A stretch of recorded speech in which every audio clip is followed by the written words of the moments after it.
Hi there, and greetings from Porto. It is Tuesday morning, 9:15. Just another absolutely beautiful, warm morning. Temperature's going to get up into the high 70s today. Hard to believe it's October. So just over the next little while, I just want to bring you on a bit of a walking tour of the neighbourhood that I've been staying in central Porto, and just to relate that to our RETA story related to RETA's Porto. So just to set a bit of context, my Airbnb is just right over my shoulder here. It's absolutely fabulous, and the thing about this entire square, and this entire square pretty much captures our RETA Porto story. When I first came to Porto scouting 8 years ago, I would say 80% of this entire historic, hesitant to call it a square, rectangle, was dilapidated. It was barricaded up, there were signs of squatters, it was in a state of complete disrepair. This building here was as it was. All this block, as you can see, has been newly renovated, or newly renovated stroke completely gutted. And just in there now, as I look over, there's two luxury hotels, there's a BMW showroom, there's a premium watch shop. So what was the squalor and the abandonment of Porto has been replaced by luxury tourism and luxury shopping. So how did this happen? So much of it is a function of a moment in time, a convergence of quirks of how Portugal did its business, then combined with a moment during the crisis. But squares like this in Porto, and the same thing happened in Lisbon earlier, they fell into an absolute state of disrepair because there were rent controls. So let's say you're renting an apartment here for €100 per month.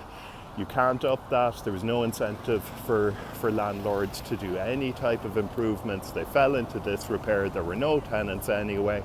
And then the 2008-2009 crisis happened.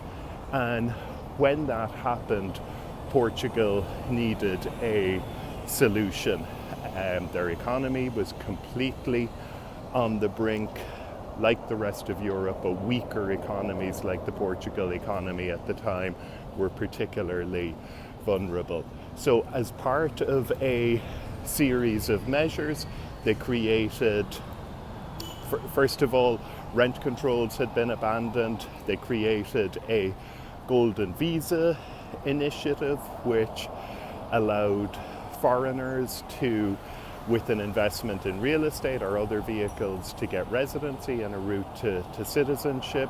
And they targeted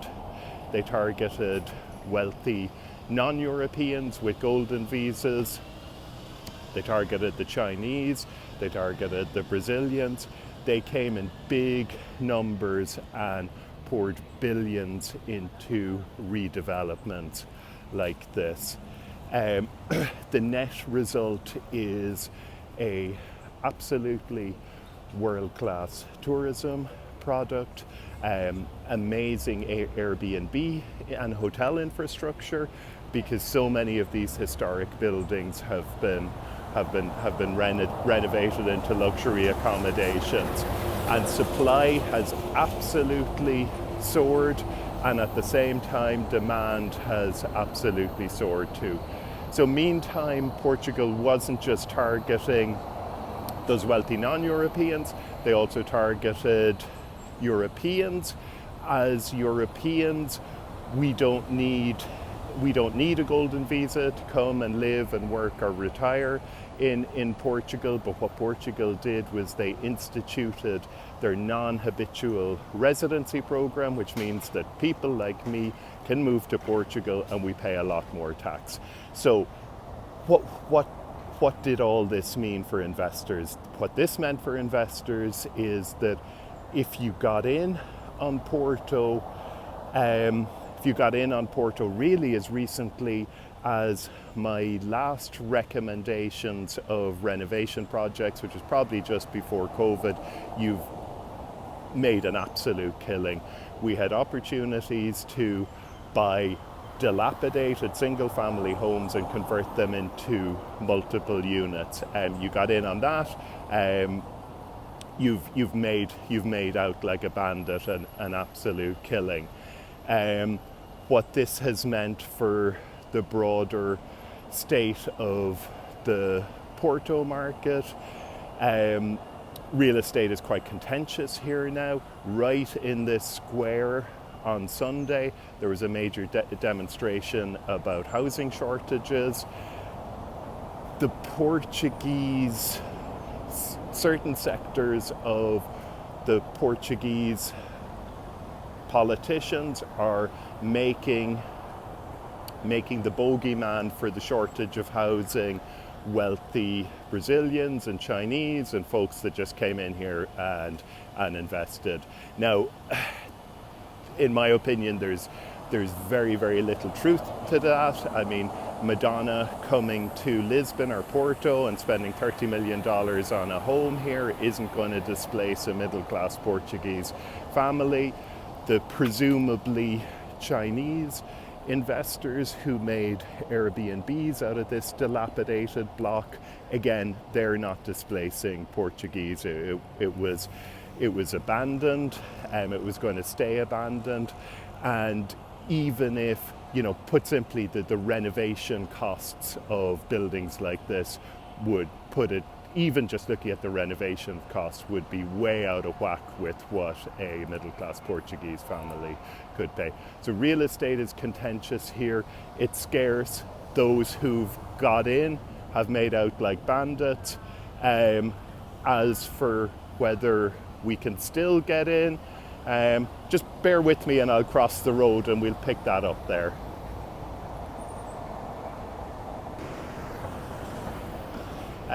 So the RETA moment, and by that I mean the moment where it's just a no-brainer opportunity to buy real estate for profit, that moment has passed in Portugal. If you love Porto and you're thinking you'd love a pied de terre here, you can still buy well.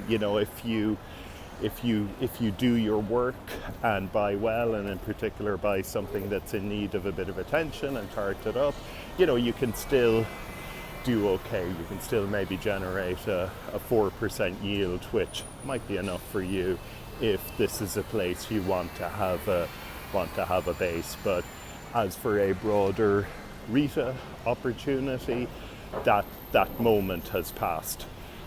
So where does this leave us? Let's broaden out the question to see what this means for the broader Northern Portugal opportunity and situation. I remain extremely bullish on the fundamentals that are driving demand in this part of Portugal and indeed further north. This is a incredibly appealing place to visit, to spend time, to live, to vacation, to retire, to remote work.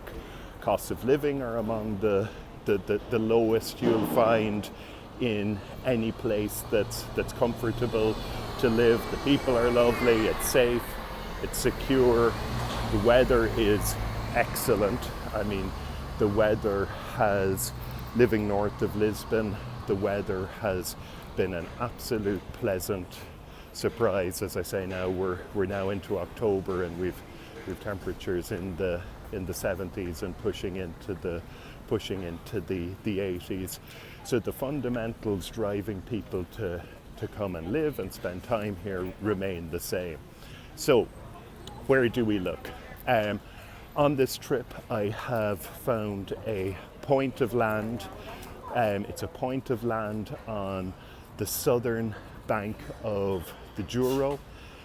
It's a point of land that looks, and I just interrupt this, that's the Infante Sagres hotel there behind me. Absolutely fabulous hotel. If ever you're coming to Porto, you should check that out. I stayed there during COVID on a number of occasions when it was like $120 to stay there.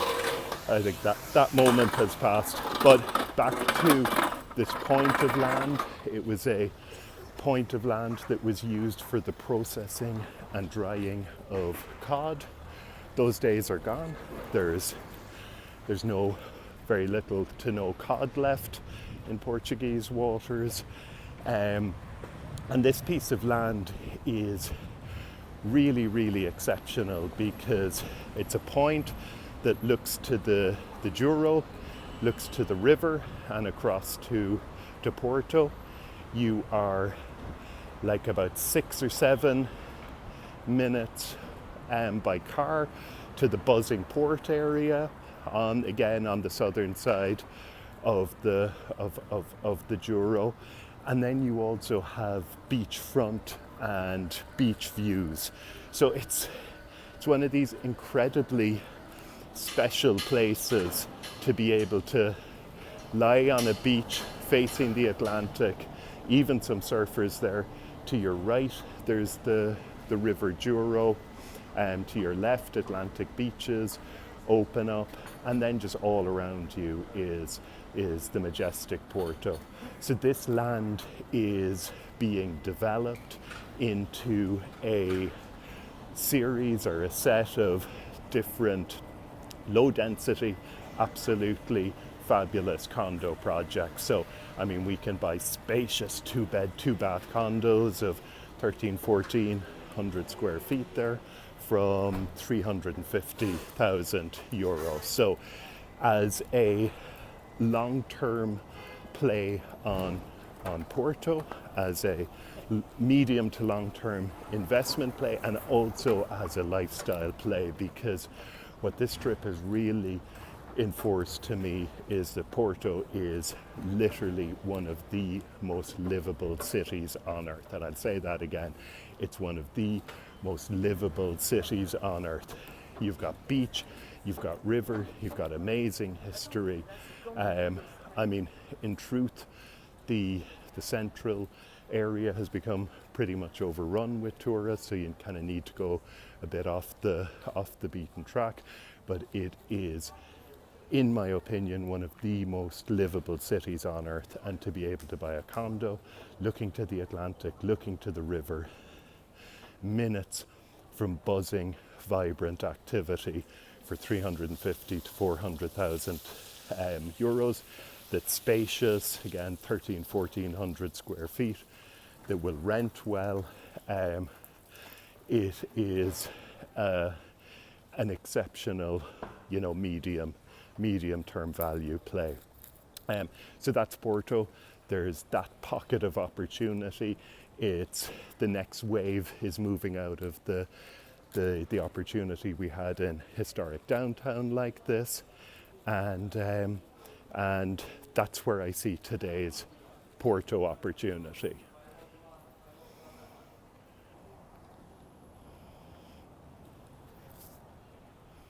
Okay, and as for the rest of Northern Portugal, I told you about the opportunity I found in Caminha. Again, this is the most northwesterly tip of Portugal. You have stunning lagoon, you have amazing Atlantic beaches, you have a small, historic, charming Portuguese town. It's a place where bar the Portuguese diaspora, hasn't been discovered by North Americans or high spending Europeans. So it's a place that's attracting, I would say, local tourism, and by local I mean kind of drawing a map around the surrounding areas that includes a lot of northwest of Spain. There, you know, I've described it as a time machine. It's literally like stepping back 7 years ago and buying comparable to the Silver Coast, which I consider to be absolutely wonderful. That's where I've made my home. Because again, you've got lagoon, you've got beaches, you've got charming historic Portuguese town, and in town, you know, 200,000 euros buys you a little home in need of renovation. If you're looking on the budget end of things, 100,000 euros can buy you an unattractive condo in a great location, close to town, close to the beach. You got 500,000-600,000 euros to spend. You can buy a historic villa in bucolic countryside with vegetables and vines. It's absolutely stunning. It's just so explosively green up there. And again, it's green up there because they do get rain, but I feel like I can't stress enough how the weather in northern Portugal has been a lot nicer than my expectations. There's a lot more sunshine up here than I expected. It does rain frequently. That rain comes and washes through and passes through pretty quickly. So I mean, of course you don't have the same amount of sunshine as you do in the Algarve or you have in Spain's Costa del Sol, but for me the weather is just jumping through the line there. Behind me, that's Porto's famous bookstore, where they say J.K. Rowling was inspired or took a lot of her inspiration for Harry Potter. So the weather up here has absolutely exceeded my expectations, and you know, I'm going to make a bold statement, and I would say the weather in the two places where I spend a lot of time, you know, namely Portugal's Silver Coast and Cabo San Lucas, are the best for me of anywhere on earth. They're the best for me because in the case of the Silver Coast, I probably have 7 months a year of near perfect weather. By near perfect weather, I mean walking around like this in warm sunshine and t-shirt, and maybe needing a jacket at night on the edges, but never getting too hot. And likewise in Cabo San Lucas, I have a solid 8 months of weather that's perfect for me. But you know, just to get back to the opportunity, Comenia is for me just a time machine, period. People will come because it's desirable, the same way as people have continued to move up from the Algarve and out from the major cities. They'll come to Comenia because, for all the same reasons as people come to Porto and people come to all these other parts of Portugal, it's as appealing, but we're just buying there ahead of the crowd, and prices are an absolute fraction of what you'd pay in all other parts of coastal Portugal. Another fascinating quirk of the Comenia area is that they have these villas indios. So these are historic homes that, well, generally men went to India or Brazil or the colonies, they made their fortune, and they came back and they made these elaborate homes in the rural countryside where they grew up. And in essence, they're retirement homes, and you know, today we have the opportunity to make them our retirement homes.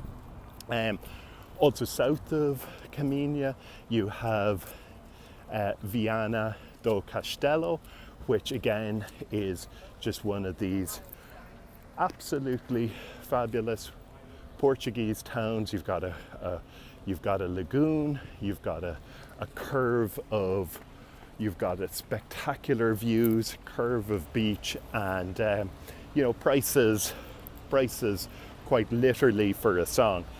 And again, with specifically to kind of to dig into the specifics of pricing in these places, I'll just interrupt coverage. So this is a Porto tram coming behind me here. Very cool. They run right through the middle of town. I better maybe walk off the tram tracks. I don't think many of us would have sympathy for a dude who gets knocked down by a tram while walking with the selfie stick, so we'll try and not be that guy today anyway. So Viana do Castelo, again with all of these, just look in Idealista, download the Idealista app, highlight the area if you're interested in beachfront condos, with your finger draw the very narrow strip of beachfront area and check that out. But again, prices, pretty much whatever, if you've for under $200,000 something renovation, in need of love. Again, there's the full spectrum because it's also a historic city with historic buildings, but again, it's somewhat of a time machine, and again, it's a place where tourists, retirees, all the folks that have just fueled all this transformation in Porto, where they'll come. And again, very, very small numbers of international tourists. I heard quite a few Canadian and American accents when I was there, but they were almost inevitably with big groups, and they'd alternate between speaking English with Canadian or American accents and speaking in Portuguese to parts of their group. So it appeared to me very much to be Portuguese diaspora who were checking out, and that's what my Uber driver told me as well, that there's, again, I'm no expert on the Portuguese diaspora and how they think and what they do, but several Uber drivers and other contacts in that part of Portugal said that a lot of the Portuguese diaspora were returning, were looking to set up a base there. Many, these are second and third generation, they're not retiring there, they're looking to get a foothold in the old country. And why the hell wouldn't they? Real estate for a song, cost of living for a song, you can borrow. Interest rates aren't what they were, but you can still borrow here from under 4.3%, and without taking a position on where medium-term interest rates are. There aren't a lot of there's a lot of folks are thinking that a return to lower interest rates will be inevitable in Europe. So that's Viana do Castelo. And then just north of here in Porto, we have two very, very impressive, what I would kind of characterize as almost mini Portos in Braga and Guimarães. You just vibrant, charming, smaller Portuguese city. You've got all this type of architecture, parks, squares, cafes. You get you get the best of Porto. And again, the truth is now, Porto is over touristed. Porto, my Uber driver yesterday, I was asking him, I've been asking pretty much all of them about when's low season now, and I'm getting the same answer, and that's that low season is now February, which is absolutely bizarre when you think that this was a market that had a summer season until very recently. So from a lifestyle perspective, visit Central Porto once or infrequently, and by central I mean the prime touristy area, but it's just, I felt overwhelmed with hordes of tour groups, the folks following someone with a stick, and it was too much. Now there's plenty of nice neighborhoods within 10-12 minutes walk, but it's not the Porto I would say I fell in love with as a place to come and hang out, for all the reasons why I loved it. It attracted more people and attracted more investors, but we can get that same experience now in Braga and Guimarães, and more people are going there.